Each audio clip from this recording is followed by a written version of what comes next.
Welcome to Lab Life with the Air Force Research Laboratory. Hi, I'm Michelle. And I'm Kenneth. Hello, folks. Today we are joined by Karen Roth, who we had the privilege to speak with before starting her new position as the Deputy Director of AFWorks on the topics of software engineering, partnering through our Innovate Advancement Center, and the ongoing battle between World of Warcraft's biggest factions. In 3, 2, 1. Karen Roth, welcome to the podcast. It's nice to be on. Thank you so much, Ken.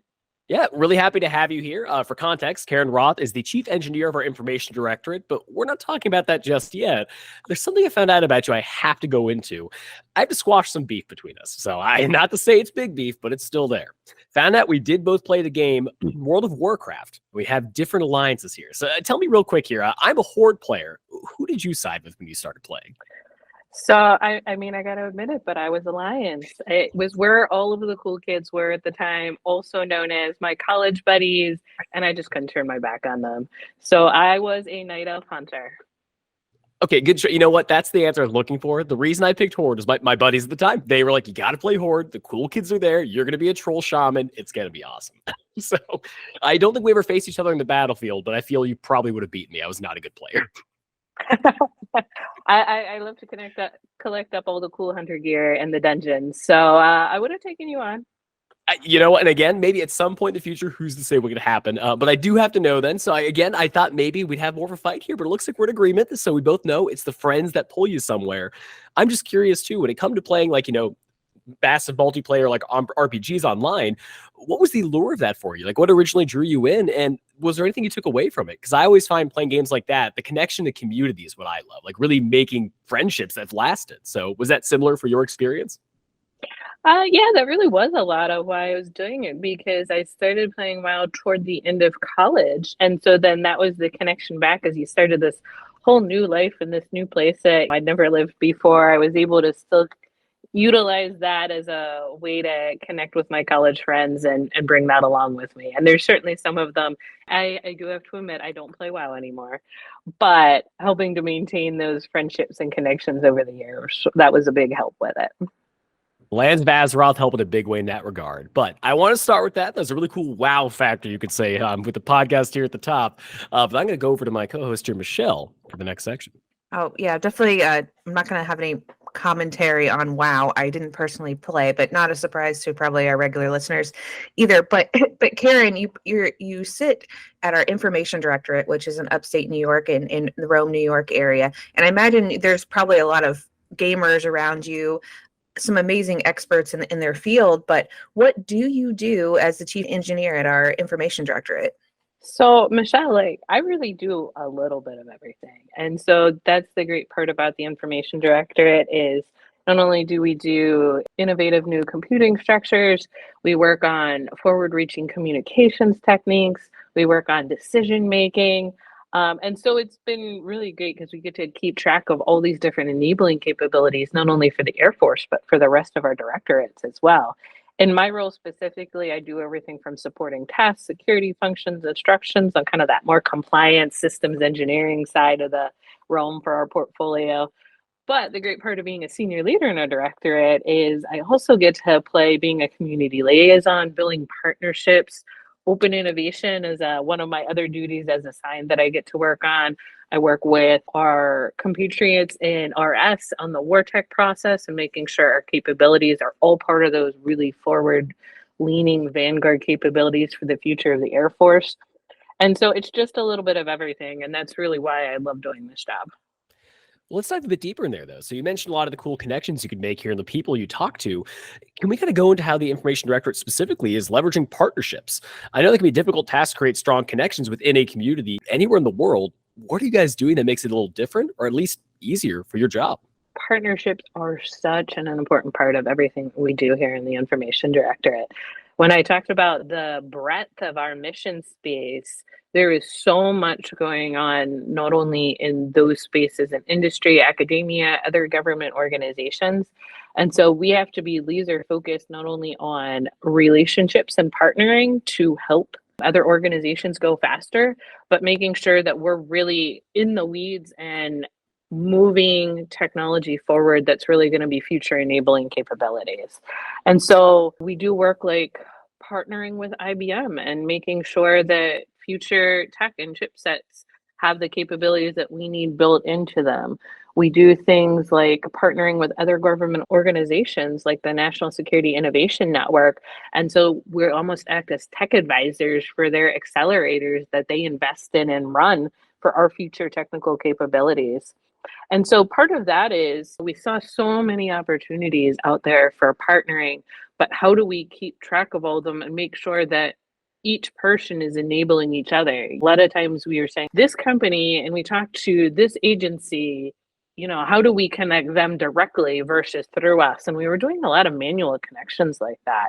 So we really leaned in probably about 7-8 years ago and said, what does open innovation really mean to us? How do we bring all of these players that we see that are such a critical part of our mission together in one space so that we can start to work together more collaboratively? And so the concept of Innovare was born of that. How do we each put all of our chips on the table with the things that we're best at doing and saying, all right, how can we take advantage of this? Because I think one of the big things for us is, our intellectual portfolio that we develop as part of our research portfolio is our big thing. But we also recognize that things like housing and community services and all of that was important to our workforce and to bringing in future workforce. So how do we make sure that we sit down not only with our technical partners, but our city partners, our state partners that all have different views on what innovation looks like and how we can build up this community and this technology areas for something better. And so we've been able to do a lot of that under that Innovare umbrella and leaning in and working with the various economic development agencies and making sure that they were empowered to talk on our behalf about all the great stuff that we have here to help us find partners as well, which is, it's just such a great alliance that we have working together. And it's such a great learning experience, learning about all these other different community functions and how we all pull together to be this technical community that we're building here in Rome, New York. I have to know, I kind of want to dive in more to how Innovare works, but can you share where the name came from? I know innovation's part of it, but why Innovare? The Latin root of innovare is innovation. And so we wanted to reach into not only some of those innovation roots, but also the heritage and the Italian heritage that we have here, as well as all of the other large amount of immigration and kind of using that Latin root on how everyone was coming together under that innovation heading. And so that's really fun. And if you look up Innovare and you look at the Rorschach on it, I would love to hear, Ken, what you think of that and what you see in it, because we love to ask all of our new partners what they see that. And sometimes the heart comes out first. Sometimes people see the B-52. Someone told us a moth once. And so we were able to all right, the moth is going toward the light that is Innovare. We like that one. Some people saw little quantum ions that were moving through it. So it was really based on your relationship with Innovare on what you saw in that Rorschach. And so that's always been a little fun test that we've asked everyone to do. So I'm looking at it, and this is so I can make sure that in the show notes, at least on the website, we'll have people have access to this. It's a very cool moving graphic. I have not looked at this yet, so it's probably a bit guided by what you said. I definitely saw the heart first, but what came to mind after was seeing this actual piece moving around, this dot that's kind of tracing the lines. Maybe think of an electron, this kind of circling around it almost, which is super cool. So I mean, not only innovation, but you kind of are able to pull out, like you said, what you want from this. You are able to have this as an activation center for your whatever it's going to be for partnerships. There's so much to find here, but you don't really know it's possible until you know it exists. So seeing this is a cool way of showing there's so much inside Innovare that we can help unlock. So I really like that. So the idea behind that kind of was that to have a Rorschach test to see what each person could draw a different conclusion from. Was that the idea behind it? Yeah, and I think it turned out even better than we imagined, because it really connects people from the being able to see it in different ways and understanding other different people's point of views. To me, the first thing I always see is the heart in it, though. The heart of the community, the passion of our technical folks here in the Information Directorate, and the passion in our community partners from the city and our partnership intermediary, on everything of how that they just want to come together and do the right thing for the Air Force. It's always the conversation about how can we propel the Air Force forward. It isn't about this or that or the other thing. It really is acting as a team. And I think the heart behind that is amazing. Absolutely. Yeah. So that's super cool. Michelle, I'm curious, do you get a chance to look at it yourself? I mean, if not, we can always circle back later on. Oh, I took a look at it. You can see a lot of pictures there. It's kind of like the blot test a little bit.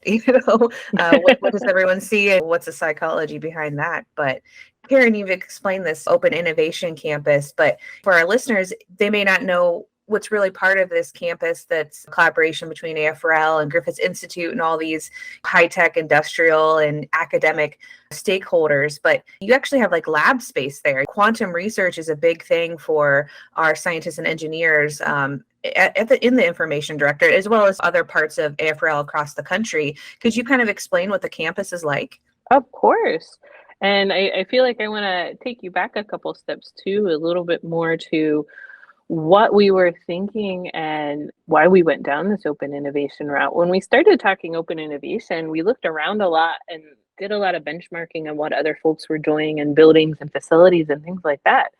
But we really looked in our heart and said, why do we want to do open innovation to start with? No matter what the building is or the facilities or anything like that, but why do we want to do open innovation? And when we started going down that route and started looking outside the bounds of physical space, it was about how do we connect people together? And so when we started talking about that and we made the goals around Innovate all about new diverse community members, new entrepreneurial ventures, and community intellectual leadership. So everything from our STEM leadership and everything that we're doing to inspire our future workforce through how do we inspire new business opportunities in the spaces that we're interested in, but in general, just finding new cool people to talk about and inspire our folks and inspire other business leaders in the area and across the world. Like global is written all over the strategy for Innovate. So once we started thinking in that more broad vision of bringing people together, we saw and started looking at what are the gaps in order to do that. And that's where the gaps in, well, we don't have great facilities that we can partner with our foreign allies, and we don't have great community space here locally. So understanding that is a global need that we could go other locations, but our home is here as well. So how do we build up the capability space here?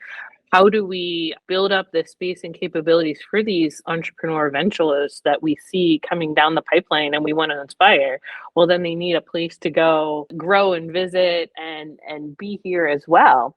And so as all of that starting to come together, the Griffith Institute really did see a need for a different space than the space that they were sitting in right now that was more open, that inspired innovation, but more importantly, had hard laboratory space to do some of that foreign interaction, more academic, more fundamental research that was not military directed inside of a military facility. And so that's where a lot of the inspiration came from for the hard laboratory space as well. There's two giant, beautiful quantum laboratories that we hope to use to fulfill some of our hopes and dreams of connecting New York State quantum research. We have two big, beautiful communications laboratories and computing laboratories. We focus on things like terahertz computing and those things that we're looking at for future Air Force needs. And it's connected also to a giant indoor-outdoor UAS test facility that we're going to be able to utilize. And the great part of it is the county actually invested in this facility, and Griffith Institute is renting it. And so that was really the county and the city's vision of how to contribute and accelerate economic development and innovation in the area. You've got the great ideas, and you wrote down like the broadness of everything that you want to achieve. Here, we're going to give you a tool in order to do this. And you being not just the Air Force, clearly, because we access that facility with our relationship with the Griffith Institute, but it was their commitment to the community in general. When I say you, all right, we see this is where all of the new businesses are going to go. We see that this is where this research innovation is going to happen. We understand your vision, and this is how we're investing in this to make this happen. And so that's just so exciting to see that local investment and commitment to the development of the area and what's going to be happening here. And so that's a huge part in it. We already had a really large portfolio of partnerships through cooperative research and development agreements, through educational partnership agreements, but being able to accelerate those opportunities and move forward is super great.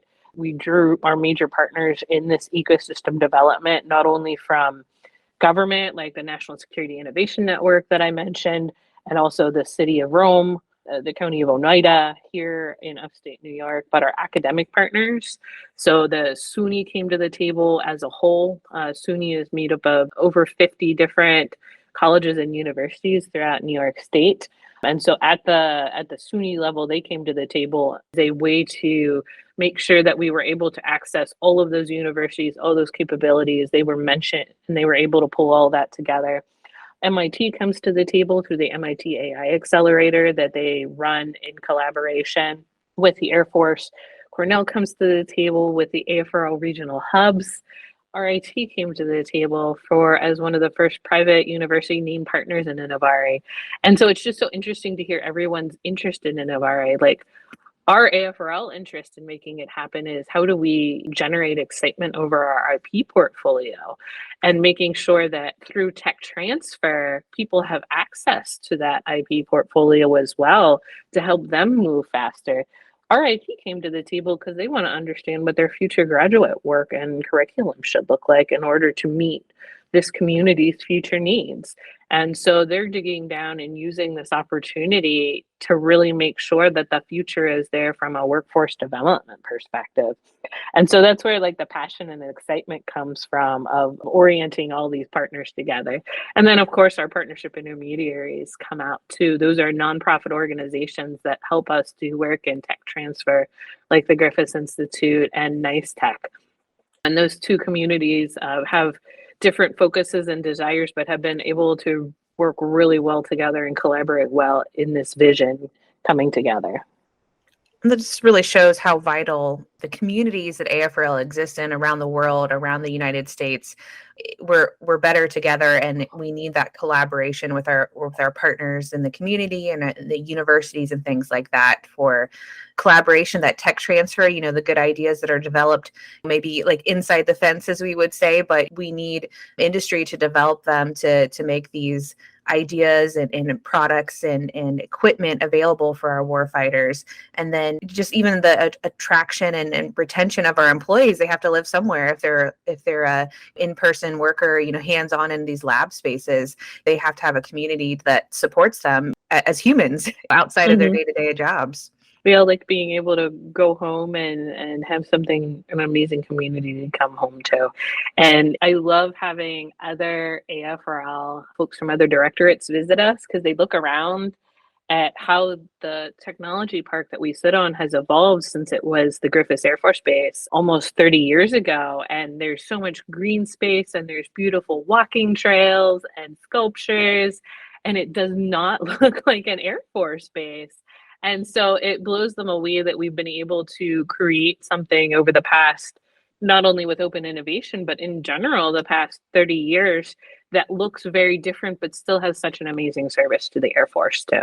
So it used to be Griffith Air Force Base, and an Air Force Base has a lot more infrastructure and certain missions to it. But Rome is like an installation, so it's kind of a smaller footprint from like services and things like that. Would that be a good explanation? Yeah, that's a very good explanation. We are officially designated an installation, and we also service the Defense Finance and Accounting Service that also sits on the installation property. But we've got three major buildings as part of that, and DFAS has another building or two part of it. And so we would be, to someone that's used to a traditional Air Force base, it's a very small footprint.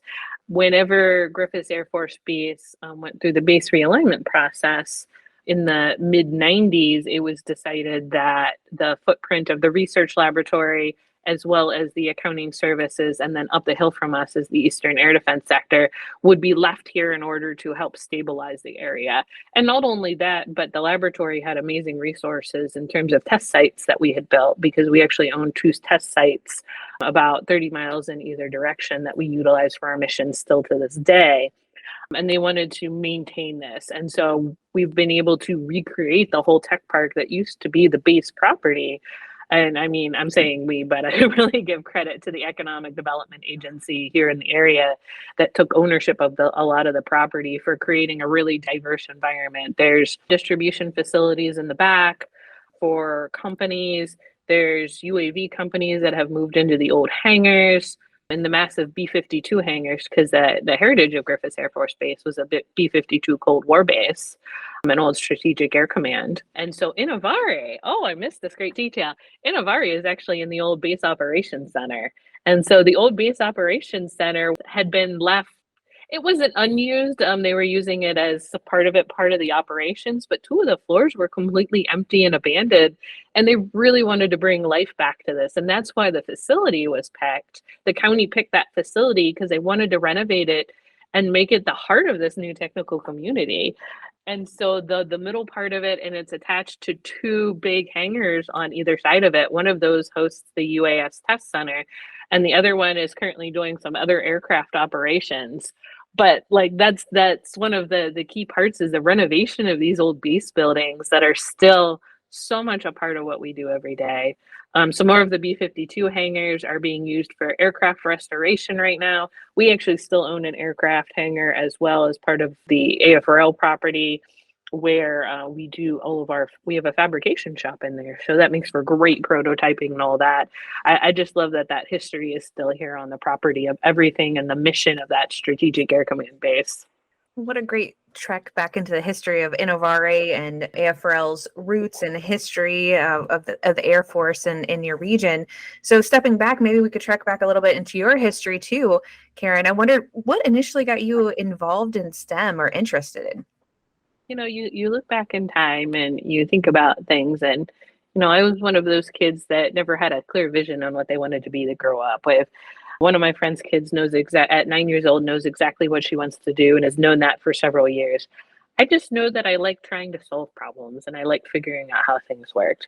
I wasn't one of those kids that like stole clocks and took them apart, but I did enjoy, I had an old 8088 computer and I enjoyed being able to see the change and see the outcome that computer programming and basic in that day and age. So maybe I'm dating myself, but being able to see the impact and see real live changes and what was happening and how when I created something, it appeared in front of me like magic.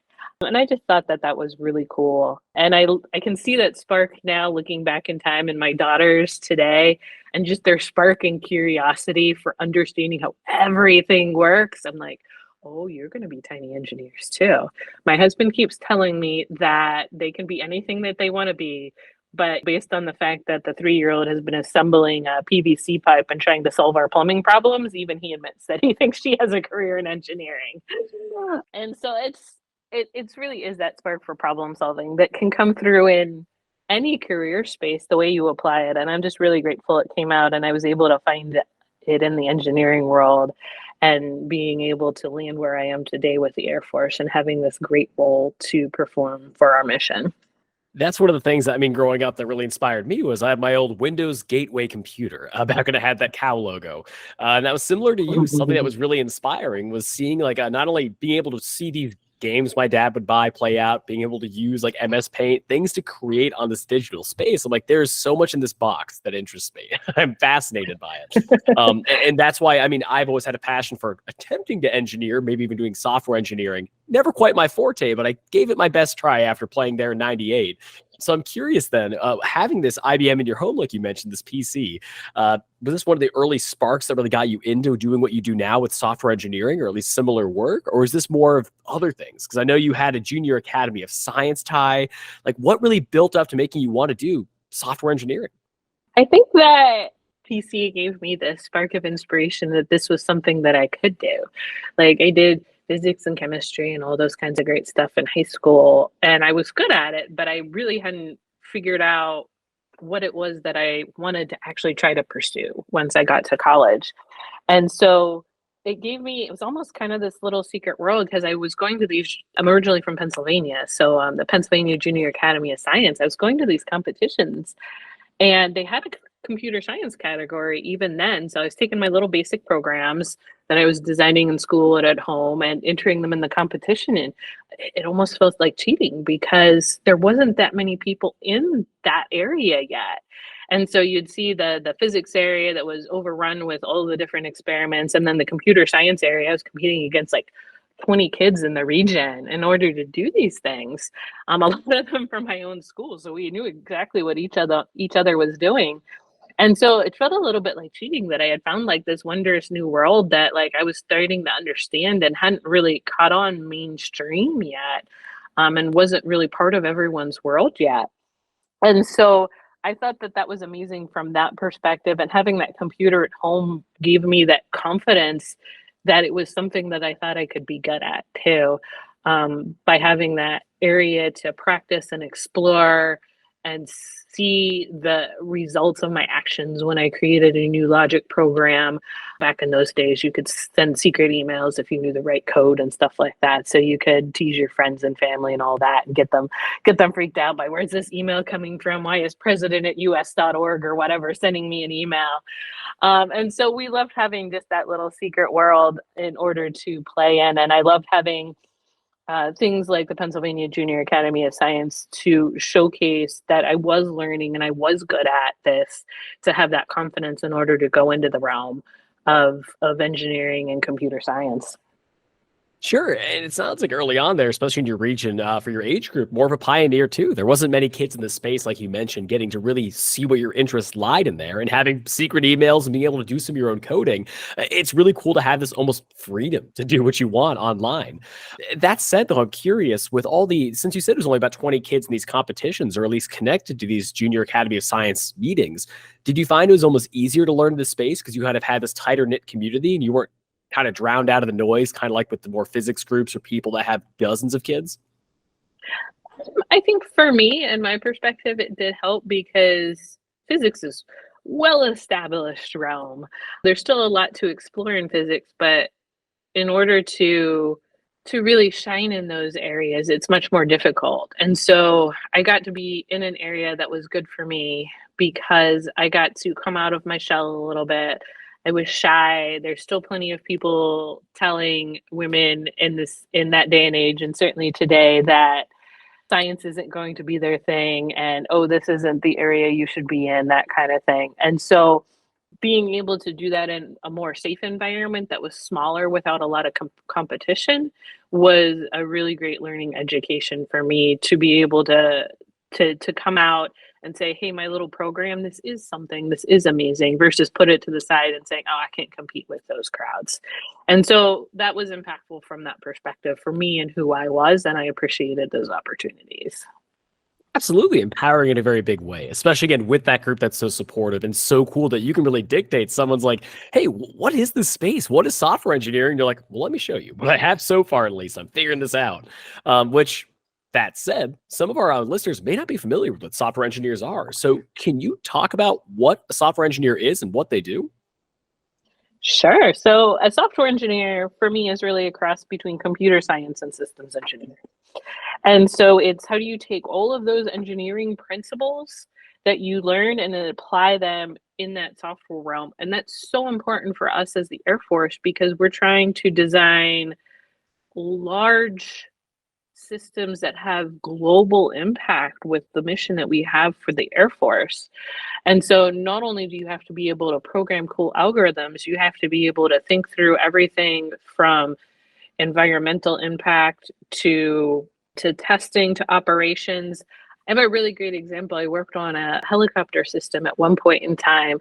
And so the solution kept being, well, let's put another, all right, well, we need this special avionics box to do this, and we need this special avionics box to do this, and we need this special box to do this. Well, at some point in time, that becomes a thermal issue for the helicopter. And you have to be able to keep that helicopter cooled enough in order for it to continue flying. So at the very base mission, it needs to be able to fly and move forward.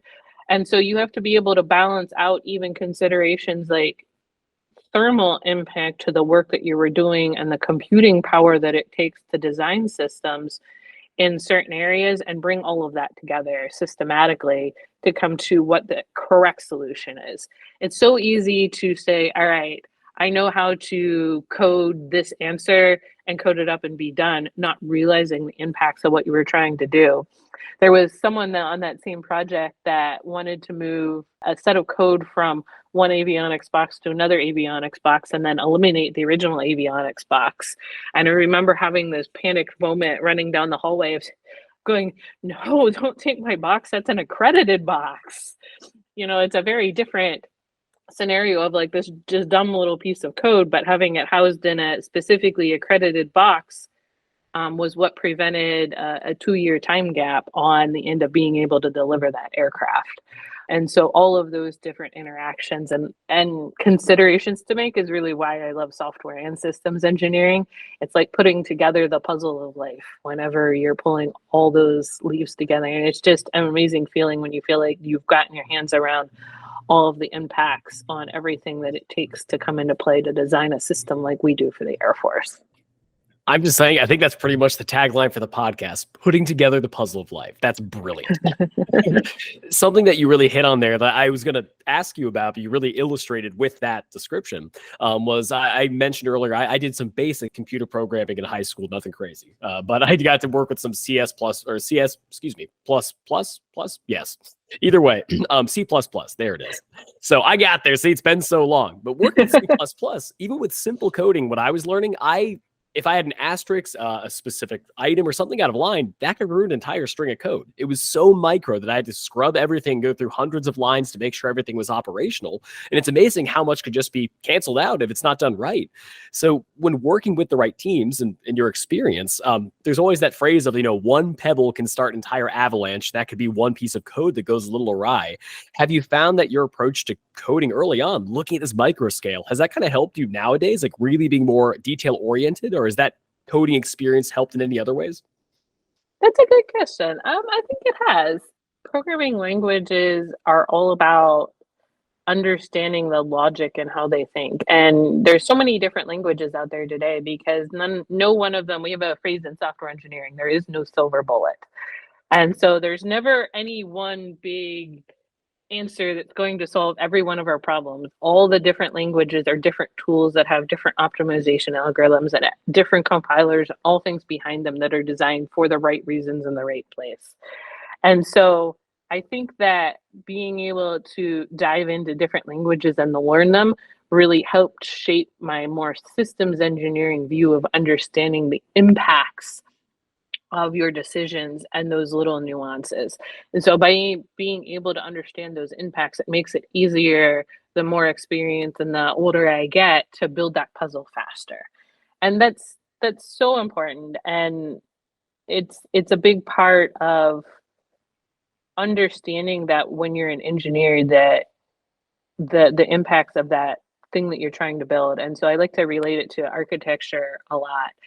You wouldn't go just start throwing bricks on a pile and starting to build a building without designing it first and making sure the plumbing is in all of the right places and making sure that you have electrical that's going to go and actually fulfill the need of the building. So when you start building up those layers and you look at CAD designs of buildings, you really look at it as layers, and software is the same way. And to design a successful building, you have to understand what plumbing strategy is going to look different from another one to really fulfill. Otherwise, you end up with plumbing situations like in my house where there wasn't enough gravity coming down from the second floor, and we continuously get clogged because someone tried to put like 3 different pipes all going into one location that it couldn't overcome each other, and the gravity wasn't there to continue down. So we continuously have to deal with that. And so it's examples like that where they didn't think through the impacts of, they had the right angle and the physics correct for 2 pipes and didn't think that adding a 3rd pipe was going to make a big difference. So I think it's those little differences. And we go through an ethics, one of the common cases of ethics conversations in software engineering is there was a big failure, decades ago, I'm sure at this point in time, of where someone used metric and someone used imperial, and no one realized that. And so those little nuances and difference also go to why communication is so important in engineering. Otherwise, you've got a robot that's dead in the water and you wasted millions of dollars on because it's not doing what you needed to do. because there was different measurements being used, and no one caught that until it had actually been deployed. Absolutely. And that's a really great way of illustrating that, because that's one thing I found with coding, like at the top of the question there, is there's a lot of micro details you get into, but one of those micro things you need to know is, like you put it, the tool for the job. Like you could have all the institutional knowledge you need to understand something in principle, but if you don't know to use the right hammer, the right saw, the right programming language, you may not be able to achieve that. So that's a really, really cool part of software engineering is you have that toolkit and you're like, okay, Python today, that'll get this part of this done. We'll go to C++ next, so on. And that's something as an early end software engineer, when I tried to do stuff, I didn't understand. I thought it had to be one language for one job. And if you mix it up too much or put too many things in one place, it would muddy the waters. That's not the case. That's so cool to know that kind of the breadth of what you guys can work in. And so now, like talking about all this background, what you've been doing, programming languages, you have this vast background of really cool computational knowledge and engineering knowledge. How did this then connect to AFRL? So I always tell people that life is so interesting and all of the interactions that you have. I'm very involved in the Society of Women Engineers, and I know that we have another question on that next. But I was at a SWE conference in college, and I wandered up to an AFRL booth. I still didn't quite know what I wanted to do after college. I'm so envious of those people that know exactly what they want to do after college. And I said, I had this idea in my head that a government-like organization or contractor would make a lot of sense for a software engineer, because they typically would be designing larger software systems. And that's where I could really start to stretch and learn more on the engineering side of the house. So I was going to random different booths. There was an AFRL booth there. I went and talked to someone. The person I walked up to was from Rome, New York. I had never heard of Rome, New York at the time. I had nodded a little bit. They invited me out for an interview. Still didn't quite know everything that was going on, even after some research. But the thing that blew me away was the passion of the people that I interviewed with here was so different than all the other interviews that I had gone through. Like, you know, and I get it. When you're trying to interview new hires just out of college, there's so many of them. You're trying to get through them. You're trying to find whatever nuggets that are going to be important. But the people that I talked to here were so passionate. They were so excited. They were able to relate to me on how my background in software engineering was going to impact our mission. I said, all right, let's give this a try. And now, many years later, it's all different. And it's just those little interactions. You know, if I hadn't thought on that, 30-second pass through, hey, I'll go talk to that. And if I hadn't just randomly walked up to the one person I did, I wouldn't be here with this great organization with these phenomenal people here today. And so I appreciate the life's little interactions and changes and what makes and how they come to be. And to go full circle with that moment of a junior Karen going to the SWE conference and walking up to an AFRL booth, we know that you've recently been elected as the president of the Society of Women Engineers yourself. I have, and thank you so much for calling that out. As of July 1st, I am back on the board of directors for SWE as the president-elect, and I am just so grateful for the ability to serve this organization that has been so meaningful to me for over 20 years. Not only did it help me find this first job in the life I have, but has been an amazing connection to women all over the world that are engineers and scientists and moms and explorers. And so this is kind of my love letter to give back to them, to help lead them into the next stage of the organization, help to grow more globally, and represent my history and heritage as a software engineer as well in all of it. And I hope that the Air Force will be able to look at the role and help find new opportunities to celebrate women in engineering and be able to use this role I'm in now too. Yeah, well, congratulations, and I'm sure you'll be heavily recruiting the next generation of AFRLers that support our airmen and guardians. That's definitely the goal. Yeah, and before we hit the power button on this episode, we always love to ask, do you have any advice for that next generation, whether they're software engineers or other people in STEM, to go on a path that you've been on? I think my advice to people is try everything. And I know that maybe sounds like overwhelming advice of try this, try that, try something else. But for me, that really was the key to finding myself, finding my place in engineering, finding my place in SWE, was trying different organizations, finding where the community was that I needed to succeed, and finding out what it was that I wanted to be. When I went to college, even though I started as a software engineer, I still had a vision for myself that I would be a computer programmer. I barely touched any code since I've left college. It's all about the architecture and design of software systems that I focused on, and I let other people that are more talented than I am in actual code development take over that role after I work on the design piece of it.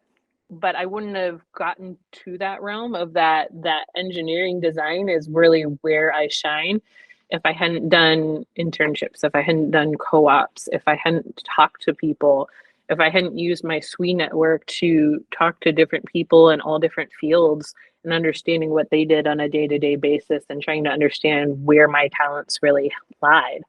And so I'm always amazed that even still to this day that I start to talk to someone new and I dig in on what they do and why they love their job, about new opportunities and new spaces and things that you don't realize happen, and deep dive in. My friend was talking recently about how she's using UAVs in her construction company to help do power line assessments and evaluation, so that way that they can reduce risk and overhead for their folks that normally would be doing that. And it's little things like that that are just so exciting to learn about engineering application in space.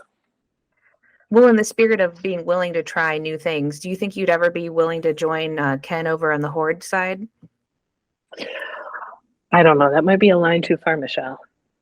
There's always a chance. Just saying that when Horde is wide open, they're actually just opening with WoW. This is true. You can now do cross raids with Alliance and Horde. So even if you don't, maybe we could still play. Okay. Well, in the spirit of partnership and learning new opportunities, I will take you up on that, Ken. All right. My troll shaman will be ready. But until then, thank you so much, Karen, for joining us today. It's been such a pleasure talking to you and getting to learn more about you. And thank you to both you and Michelle as well. It's always great to have an opportunity to talk excitedly about what we're doing here in Rome and the future of our workforce. Make sure to follow us on social media at Facebook, Twitter, LinkedIn, Instagram, and YouTube at AF Research Lab. And remember, stay curious. Logging off.